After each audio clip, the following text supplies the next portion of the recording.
الحمد لله رب العالمين والصلاة والسلام على نبينا محمد وعلى آله وأصحابه وسلم تسليما كثيرا. أما بعد، في حديث جبريل عليه السلام فقال: أخبرني عن الإسلام. قال: الإسلام أن تشهد أن لا إله إلا الله وأن محمدا رسول الله وتقيم الصلاة وتؤتي الزكاة وتصوم رمضان وتحج البيت إن استطاع إليه سبيلا. من جبريل كحديث هرب يامبو كونو أكو تشيدي من كباريا سلامية ويجمعي تشيدي كو سلامية دي ika sereya ko bato fensite min ka bato itiyaye ni ala kelempewute muhammadu ala ka cidenye anyo doni fo nununna bi ambeta yuromi wato qiyima sala ika salli fanannati a cogola qur'ana kuna lako wa qimu salata wa atu zakatan warikau marakin. Qur'ana kuna lako ay salli nati a cogola aka jakabo aka salli ka fara salli bagauka. Wa qala ta'ala wa aqimi salata inna salata tanha 'anil fahsha'i wal munkar wa la dhikrullahi akbar wallahu ya'lamu ma yasnaun. Aya wara kuna la ko salli nati a chogola akado salli abe hada madem bali kabo ko ce juguma ani ko kenun ko konin salli be mogo bali kaboma me ala ko suma min yere be salli kono ala ko yere kabo katimari salli yere ka jikiru min be salli kono ala ko suma min be salli kono ko yere kabo katimari salli yere ka. Donc ni nye salli fasamantiay wani abi hurairata radiyallahu anhu qala qala rasulullah sallallahu alaihi wasallam araytum law anna بباب أحدكم نهرا يغتسل فيه كل يوم 5 مرات هل يبغي من درانه شيء؟ قالوا لا يبغي من درانه شيء. وقال صلى الله عليه وسلم فذلك مثل الصلوات الخمس يمحو الله بهن الخطايا. ni hadisa muslimu yabo aburata ka hadisa la ciden ko dondola ako shebawma ako yinki bariya ni aw dola kele ni eka duda ko be boli kateme ni ka duda dongodo ibe ko yin kono shinya duru yala nogobe to ifari kolola wa shebo ko ayi nogote to ifari kolola awa ciden ko farla sali duru mbo chogodela ala bi hada maden ka junubu ya fanu yede farla sali duru nubu sali tile kono ubeke sababu ye ki ka junubu ya fade balma farla salli duru nunu fule silamiya jonsen fulana dedo. Abdullah ibn Umar ka hadisana na buni ali islam ala qamus shahadati an la ilaha illa Allah wa anna muhammadar rasulullah wa iqami salah wa ita'i zakati wal hajji wa sawm ramadan. Sallim min fulen ye silamiya jonsen fulana dedo sheri kuma fula kofe sheri kuma fulawude jonsen foloye silamiya jonsen fulana ye farda sallude farla salli duru ika ulu salli mugo min ye cheye iye baliguye ika jama salli korsi ku salli misiri kono. Hadisa nana wala Abdullah ibn Umar ka hadisa ciden ko salatu jama'atu afdal min salati al-fajr bi 27 daraja ko ikata salli jamala akaw say kelen ka salli ni daraja muga ani duruye harisa doba fo daraja muga ani wolonfula. Donc ni ye cheye e baluye ujuratila darratila ikata salli jamala misiru kono akaw say kelen ka salli ni farda muga ani duruye ube farda muga ani wolonfula. Ni nya irana ko che farla salli duru kan ko salli jamade kono wo salli min fulen ninye silamiya ka jonse munun fulen ninye akelen kele niya toye mi abid sukun koni kono ko farda do wajibi do ite kafiriya fo salli. Shaqiq ibn Abdullah aka hadisan nana ako kana ashabu Muhammad la yarawuna shay'an min al-a'mali tarkuhu kufrun ghayra salat. Ko ciden ka sebo tunkera bara munu nu wajilen be hadamaden ka ko ke dina kono nu kelen toye ko iteke kafiri abada fo farda salli. Ciden ka sebo bolo hijun ani su ani salli nunu ni min toye ni be ke kafiri sebo bolo o ye salli de. Sino hiju fule farda do de me ni mogo min koni hiju ye farda de me bagiluya ye taw baliguya ye ta imata hijiro la anta fu ye kafiriye iye junubu ke sungalo fula suni ye farda ye ni mogo min ko sungalo suni ye farda ye me setane eta e ma se kasu anta fu ye kafiriye de me ye kabaira junubu ke me farda salli fule hari nabi e bolo ko farda salli ye farda de ima salli ye kafiri de ciden ka hadisa koso ما بين عبد ما بين رجل والكفر أو الشرك ترك الصلاة. كيدن كو هذا مدن فلده مين بيني كافرياتي وبين مين بيني مشركياتي سالي تولي درو.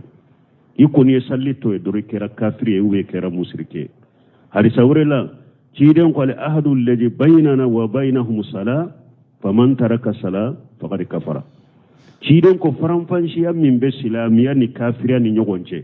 ويسالي ده. Ni mogo minye salli to dro ikera kafiri. Donc wala salli toli koni ni hada madente salli ni e islamia baraw beke meite salli e kafiri. Ibe bo islamia kono de pew. Bo kayran na fana minye che baliguye ikata salli misiri kono o de wajibi bileye ika.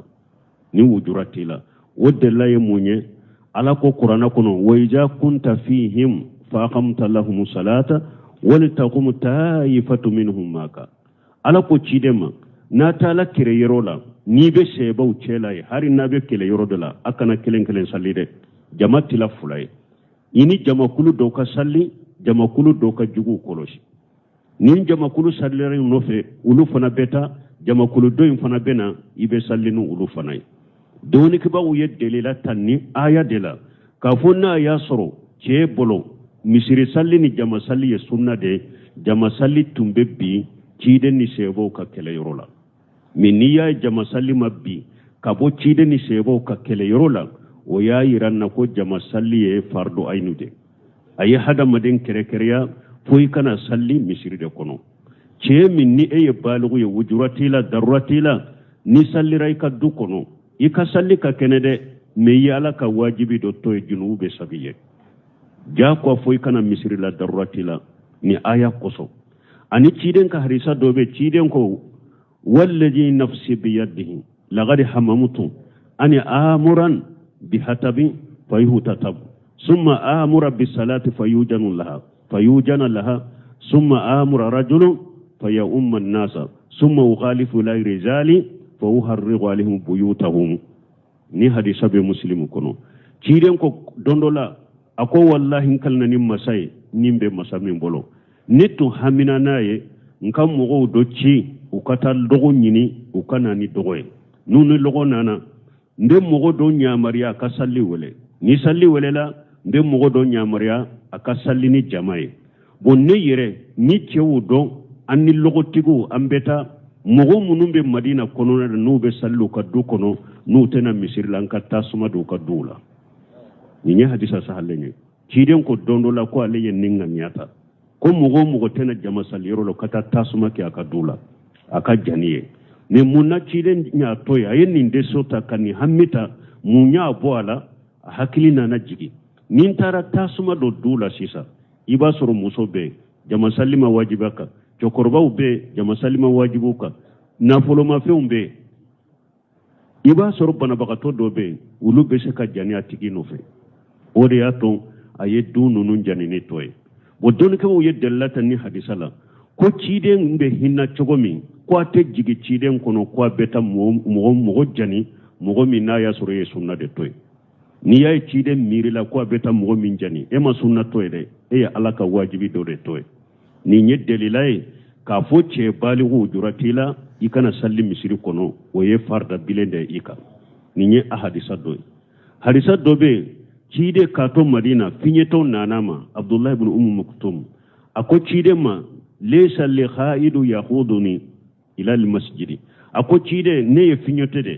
bere mina bakate ne bolo na ben bolo mina kata misirila madina fana fule ni jina na sisa ko misenu munumbe ubefa aka penyanama kacha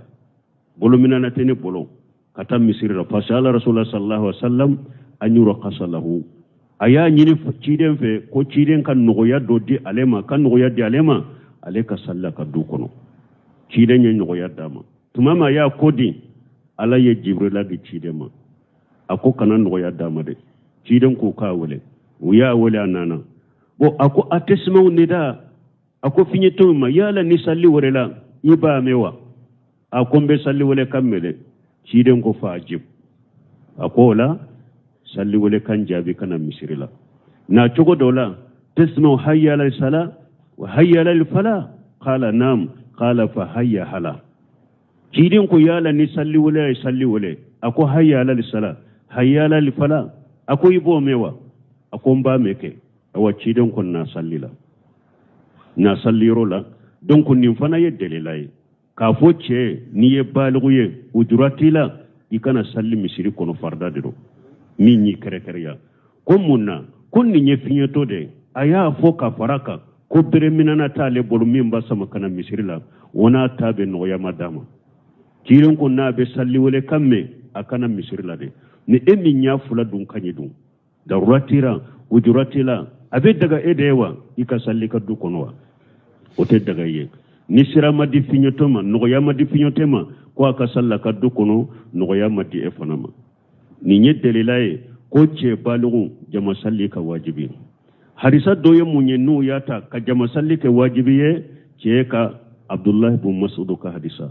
ako man sarrahu an yalqa allah qada musliman falyuhafiju ala haula'i salawati min haythu yunada bihinna fa inna allah qad sara li nabiyikum sunnana al-huda wa innahunna min sunnana al-huda ولو أنكم صليتم في بيوتكم كما يصلي هذه متخلف لتركتم سنة نبيكم ولو تركتم سنة نبيكم لدللتم ولقد رأيتن ما يتخلف عنها إلا منافق معلوم النفاق ولقد كان رجل يؤتى بها يهادى بين رجلين حتى يقام في صفا ni hadisa muslim yabo abdullah ibn mas'ud ko ni mogo min b'a fɛ sini ini ala ka ɲɔgɔn kunbɛ ɲɔgɔnya lagara k'a sɔrɔ i ye silama ye ko i ka nin farida salli duuru kɔrɔsi n'u bɛ wele yɔrɔ min i ka taa salli ye ko a k'a dɔn ala ye sunna siraw dɔ kɛ kanda ye a ka nabi ɲuman ye ayiwa farida salli duuru min filɛ nin ye ala y'u kɛ kanda sira dɔ de ye a ka nabi ɲuman ye ni aw sallira a ka du kɔnɔ komi min tɛna jama sallira ale bɛ salla a ka du kɔnɔ cogo min ayaka kan nabi nyuma ka tasira toye de naw yaka kan nabi nyum nayi afana yaka nabi nyuma ka tasira toye aw firila de abdullah ibn mas'ud ko ako wallahi wulu sheba ube ko tumbe ulu bolo ko mugo shite to jama salli ko fe eye cheye balugo ye mugo shite to jama salli ko fe fo eye munafiqi de ni ka munafiqiya donen do fana ko lu sheba ube bolo mugo shite to jama salli ko fe fo eye munafiqi de ika munafiqiya fana dogota la de a bangalende de a donende do awa ko lu shebaw yaye tali manke shebaw jama salli ka geluma ce do iba so rabbana nendo de ayere tese ka tama yere ni mugo fula de ba mina kanana ka do safala na be salli jamala ko lu yo ye shebaw abana lendo ayere tese ka tama yere de ni mugo fula de ba mina ka sense kana do safala ni hadisa be muslimu kono bal mun ni hadisa ya yira ka fo jama salli ce bolon wajibi de do e mbalimon misiru fule chogo misisa abe mugo ni sonjia e wo har ni sungalote de misiru kaka ni chogo de la har ni sungalote misiru kaka ni chogo de la wakati be no falendo ni mbalimon me ni sungalo banna ibe alakali mugo munun tumbe na misiru kono tarami o ye bela bele bade mbalimon farda salli duru anka hammina yede anka hamminai ciden ko إن أول ما يحاسب به العبد يوم القيامة من عمله صلاته تيدين كو يوم القيامة دون هذا ما دي بارا منون بيني على تشي فلو من بلاجه إكا بارا ولا كو يصلي دي فإن صلحتي فقد أفلح وأنجح وإن فسدتي فقد خاب وخسر تيدين كو إكا بارا منون بيني على تشي فلو من بلاجه وإكا فرد دي نيكا فرد صلي نانا يبولون e gagnera kaba i kisira i gagnera mais ni ka farda sallin tinyana i bolo doro ciden ko i bonona i predila waynan taqasa min faridatihi shay'an bonni e ka farda lajera mali alakum malika ma ya kan ka jon ka farda laje i ka farda lajera na ya soro e ka farda nagashira ala ba fu malika ma yen ka jon laje ni nafila sallu ba bolo aka ka farda nunun dafanoye ni nafila salibi bolo ika fardaw be dafa ye ika bara to be dafa men ni e ka laje malikaw ye elaje nafila salluma soro e bolo munum bu e ka farda dafa o ye ko be jole nye e bolo ye ika ko be tinyana bara to asite laje tuguni men na ya soro fardan nagasira nafila bi bolo ni nafila yera i bolo ubi ka farda dafa no ye wala e ka bara to be dafa ye nin tugula fokati kisi wala farda sali duru an kana faratu la de ni e farda sali duru sali nafila munumbo kofe ciden ko ako don kono ni mogo ye arakantani fula ni yo sali alaye ko alabe sojo ye arjanna kono warakantani fula jumay arakatal fajri o ye fulay mana sani ka sogoma sali arakatal fajri sali fana nye arakan nani sali fana kofe arakan fula futuru kofe arakan fula safu kofe arakan fula nimbe be arakan tan fula de cidin ko ni mogo ye nin kolosi isi kono dongo do iba salli so do be joye arjanna kono awa yomal khama do fana ni hari ka fardan nagasira ni nafila nunun de beke kika farada dafa ibe kisi togobe donc farla salli hada maden kana faratu walade parce que jibril ka hadisa min fulen ni cide nye baraw dofo hadisa yunkono ulu ye farikolo baray aye baraw dofo hadisa yunkono ulu ye nafolo baray aye baraw doko hadisa yunkono farikolo ani nafolo be farala nyogon ka ola salli o ye farikolo bara de ine alache jakabo o ye nafolo bara de hijun o dilelon be nafolo ne farikolo la nunum fora silamiya ka kenema baraw nunum fora kono sera doni bala wala an kan janto farda salli duruna uka kolosi bo minye sogoma salli ani lagasara salli fasamanta kere be ulu fana la kateme sallu toka ciden ko man salla baridaini dagadal janna akon ni mo minye fe sumalen fula kon ni ye ulu salli janto ulu laybe do arjanna kono sogoma salli ani lagasara salli ciden ko sallallahu alaihi wasallam man sallal isa'an fi jama'ati فكأنما قام نصف الليل ومن صلى الفجر في جماعة فكأنما قام ليل كله فسمنت دوفله تيدون كوني مغمين يسافو كوني يو صلي جمالا كو أبي كومي يسو تلانجي نافلة عليه سافو نيا صلي جمالا أبي كومي يسو تلانجي يو نافلة عليه كوني يسوغما سرو جمالا كو أبي كومي يسو بيجو safo sorola jamala su tilance nafila bedima har ni eman nafila ke su konona la fajiri fana sera itaro salli jamala tilance doyin fana be sabiya be komi sisa yesu bejo fasamanta be nimbo wa fasamanta te nimbo an kana farati nununa an kan jantola safo sallin ukake jamala sogoma sallin ukake jamala harisa dola ciden ko asqal salati ala al munafiqina salatul isai wa salatul subuhi harisa do fana la ciden ko salli min yere keli ka gele munafiki kade ko ewa we safo salli de ani fajr salli law ya'lamuna ma fihima la tawhuma wala habwa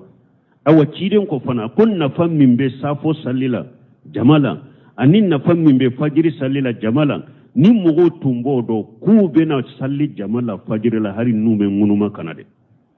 atake ko salli min ka gele munafiki ka ke jamala wo ye safo salli de ani sogoma salli mais akon nafa min tumbala far nafa min bala nu mogo tunyodo har nu be ngunuma kana safo salli de u be ngunuma kana har nu be ngunuma kana sogoma salli jamale u be ngunuma kana balmu an kan janton nin fanala ja wodiyato Sheikh Abdallah Bumbaz do ya nyinin ka kadirsu dola ako fajiri salli ka gele mogo min tana fajiri salli jamala fajiri salli ka gele ma jamala ako munkarun ajimu ako ko jugu bele bade do ako junubu bele bade do na ba tigi kanna awa ko munafaqa jogo do fana munafaqa jogo de do donc hadama do an kan yire kolosi ni fana ye min fora jibrila hadisa wa tuqima sala kadoni fo Allah subhanaka allahumma rabbuna bihamdika ashhadu an la ilaha illa anta astaghfiruka wa atubu ilaik. الحمد لله رب العالمين والصلاة والسلام